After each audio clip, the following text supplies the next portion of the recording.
السلام عليكم ورحمة الله تعالى وبركاته. مرحبا بكم في قناتكم استفادة عامة مع فيديو جديد وإفادة جديدة ومعلومة جديدة. قبل ما تشاهدوا هذا الفيديو ما تنسوش الاشتراك في القناة وتفعيل زر الجرس باش توصلكم كل معلومة وكل إفادة جديدة، ودعمونا بواحد لايك الفيديو باش المعلومة توصل لواحد القدر كبير ديال الناس. نبداو على بركة الله. السلام عليكم ورحمة الله تعالى وبركاته. وأخيرا بعد سنوات من الانتظار، طريق السيار أو الطريق السريع سيربط بين مدينة أكادير ومدينة تيزنيت بعد طول انتظار ساكنة هذه المناطق، مرورا عبر نقطة بيوغرا أو مدينة بيوغرا أو شتوكا أشباه كما تسمى. هاد المرحلة ديال البرمج، هاد المشروع هذا ديال ربط بين محطة الأداء أمسكروت شمال أكادير ومدارات المعدن الكبير عند المدخل الشمالي لمدينة أكادير دخل في مرحلة البرمجة الرسمية، حيث هو كيتعتبر من المشاريع الاستراتيجية اللي كتقوم بها جهة سوس مصدرها، الشيء اللي تيمثل واحد النقطة حاسمة نحو تعزيز الربط الطرقي بين شمال المملكة والجنوب ديالها.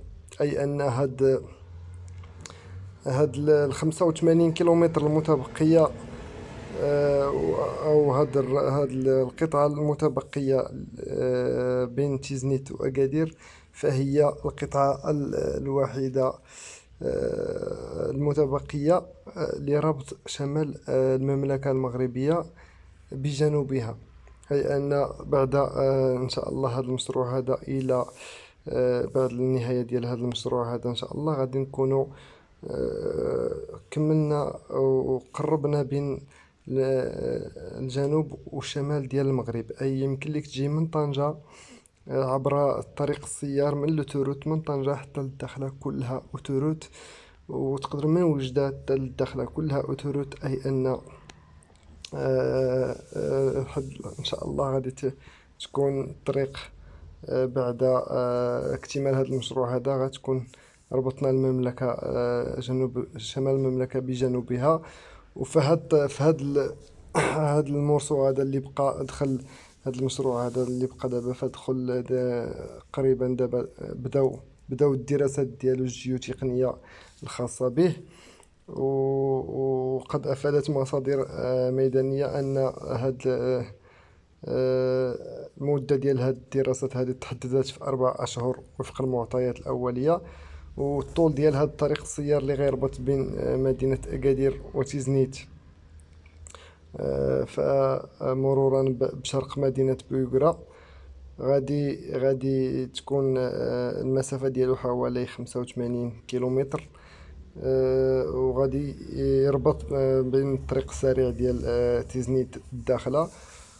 وكنتظروا ان هذا المشروع هذا جديد يشكل بديل نوعي للطريق الوطنية اللي كتربط بين مدينة تيزنيت ولا تيزنيت وأكادير، أو إقليم شتوكا أيتباها بمدينة أكادير، حيث كتعرف واحد الضغط مروري متزايد بزاف، حيث كتمر على بزاف ديال الدواوير وفيها بزاف ديال المدارات اللي كتساهم في اختناقات متكررة وتتحدث عليها بزاف ديال الحوادث ديال السير المميتة بفعل هاد الطريق هادي.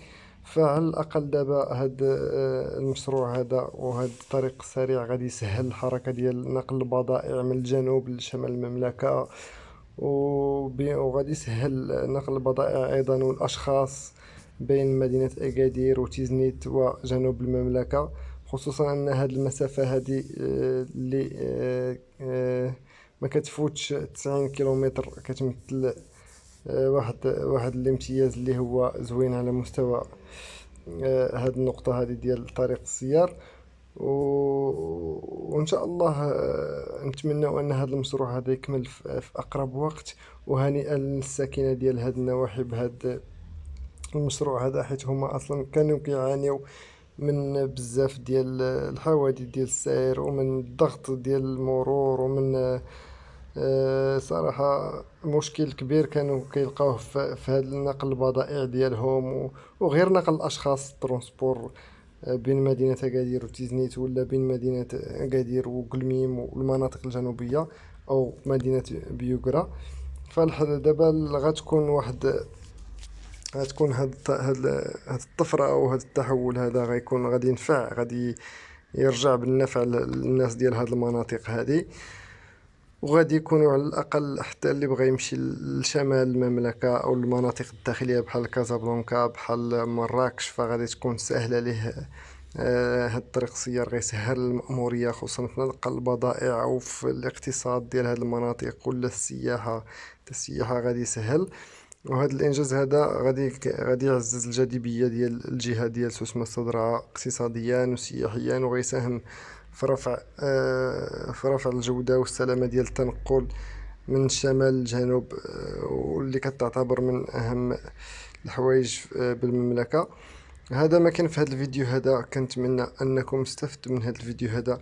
عندكم شي تساؤل ولا شي اضافه بالنسبه لهذا الموضوع ديال هذا الفيديو ديال الطريق السريع؟